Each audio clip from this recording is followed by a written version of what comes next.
how to fix WhatsApp call problem. Hello guys, in today's tutorial I'm gonna show you how to fix WhatsApp call problem. So if you have any problem with the calls in the WhatsApp, this video is gonna help you a lot. First thing you want to do guys is very simple. Open the settings on your phone like this and then go to the apps manager.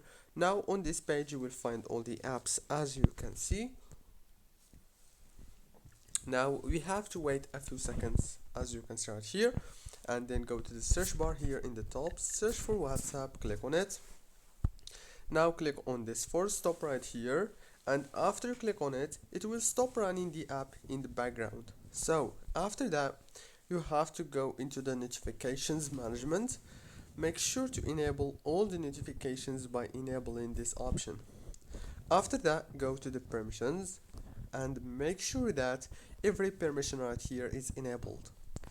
Now one last thing you want to do is go back into the settings, go to the wireless and networks, and then enable the airplane mode and disable it. Don't forget to like, subscribe.